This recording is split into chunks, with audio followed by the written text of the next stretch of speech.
ഇന്ന്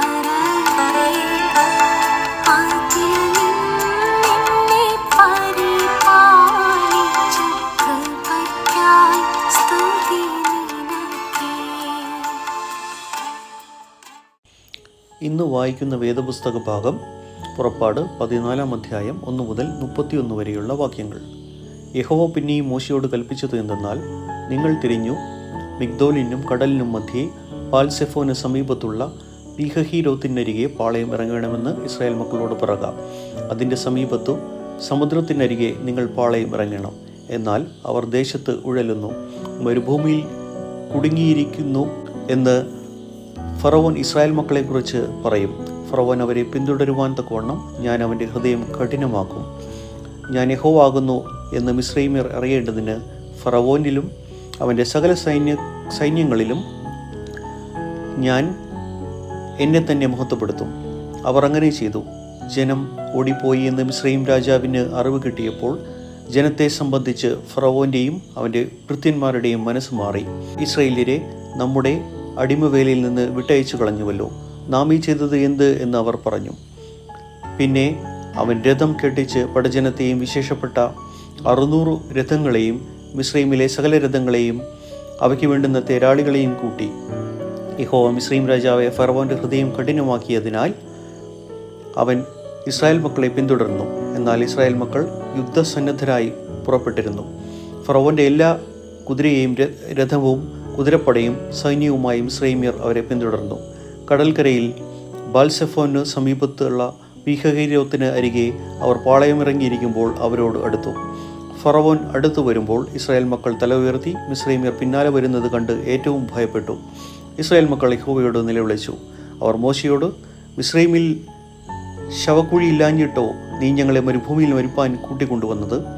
നീ ഞങ്ങളെ മിസ്രയീമിൽ നിന്ന് പുറപ്പെടുവിച്ചതിനാൽ ഞങ്ങളോട് ഈ ചെയ്തത് എന്ത്?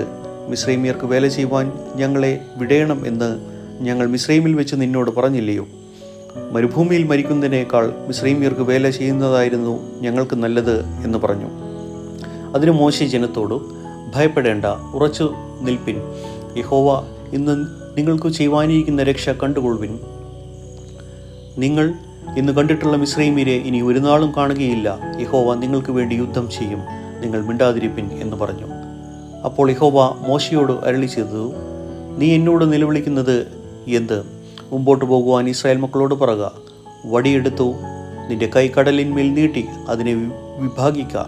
ഇസ്രായേൽ മക്കൾ കടലിൻ്റെ നടുവെ ഉണങ്ങിയ നിലത്തുകൂടി കടന്നു പോകും. എന്നാൽ ഞാൻ മിസ്രയീമ്യരുടെ ഹൃദയത്തെ കഠിനമാക്കും. അവർ ഇവരുടെ പിന്നാലെ ചെല്ലും. ഞാൻ ഫറവോനിലും അവൻ്റെ സകല സൈന്യത്തിലും അവൻ്റെ രഥങ്ങളിലും കുതിരപ്പടയിലും എന്നെ തന്നെ മഹത്വപ്പെടുത്തും. ഇങ്ങനെ ഞാൻ ഫറവോനിലും അവൻ്റെ രഥങ്ങളിലും കുതിരപ്പടയിലും എന്നെ തന്നെ മഹത്വപ്പെടുത്തുമ്പോൾ ഞാൻ യഹോവ ആകുന്നു എന്ന് മിസ്രയീമ്യർ അറിയും. അനന്തരം ഇസ്രായേല്യരുടെ സൈന്യത്തിനു മുമ്പായി നടന്ന ദൈവദൂതൻ അവിടെ നിന്ന് മാറി അവരുടെ പിന്നാലെ നടന്നു. മേഘസ്തംഭവും അവരുടെ മുമ്പിൽ നിന്ന് മാറി പിമ്പിൽ പോയി നിന്നു.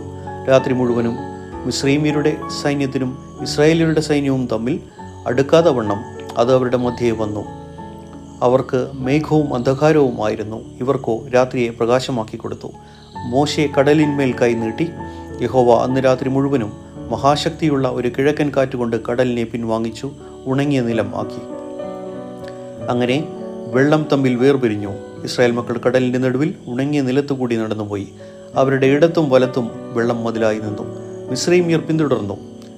ഫറവോൻ്റെ കുതിരകളും രഥങ്ങളും കുതിരപ്പടയും എല്ലാം അവരുടെ പിന്നാലെ കടലിൻ്റെ നടുവിലേക്ക് ചെന്നു. പ്രഭാതയാമത്തിൽ യഹോവ അഗ്നി മേഘസ്തംഭത്തിൽ നിന്ന് മിസ്രയീമ്യ സൈന്യത്തെ നോക്കി മിസ്രയീമ്യ സൈന്യത്തെ താറുമാറാക്കി. അവരുടെ രഥചക്രങ്ങളെ തെറ്റിച്ച് ഓട്ടം പ്രയാസമാക്കി. അതുകൊണ്ട് മിസ്രയീമ്യർ, നാം ഇസ്രായേലിനെ വിട്ട് ഓടിപ്പോക, യഹോവ അവർക്ക് വേണ്ടി മിസ്രയീമ്യരോട് യുദ്ധം ചെയ്യുന്നു എന്ന് പറഞ്ഞു.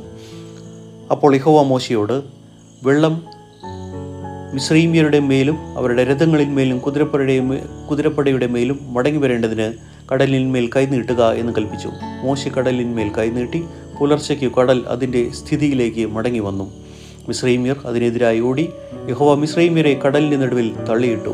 വെള്ളം മടങ്ങി വന്നു. അവരുടെ പിന്നാലെ കടലിലേക്ക് ചെന്നിരുന്ന രഥങ്ങളെയും കുതിരപ്പടയെയും ഫറവോൻ്റെ സൈന്യത്തെയും എല്ലാം മുക്കിക്കളഞ്ഞു. അവരിൽ ഒരുത്തൻ പോലും ശേഷിച്ചില്ല. ഇസ്രായേൽ മക്കൾ കടലിൻ്റെ നടുവെ ഉണങ്ങിയ നിലത്തുകൂടി കടന്നുപോയി. വെള്ളം അവരുടെ ഇടത്തും വലത്തും മതിലായി നിന്നു. ഇങ്ങനെ യഹോവ ആ ദിവസം ഇസ്രായേല്യരെ മിസ്രയീമ്യരുടെ കയ്യിൽ നിന്ന് രക്ഷിച്ചു. മിസ്രയീമ്യർ കടൽക്കരയിൽ ചത്തടിഞ്ഞു കിടക്കുന്നത് ഇസ്രായേല്യർ കാണുകയും ചെയ്തു. യഹോവ മിസ്രയീമിൽ ചെയ്ത ഈ മഹാപ്രവൃത്തി ഇസ്രായേല്യർ കണ്ടു. ജനം യഹോവയെ ഭയപ്പെട്ടു. യഹോവയിലും അവൻ്റെ ദാസനായ മോശയിലും വിശ്വസിച്ചു. ഇവിടെ വേദഭാഗം വായിച്ച് അവസാനിച്ചിരിക്കുന്നു.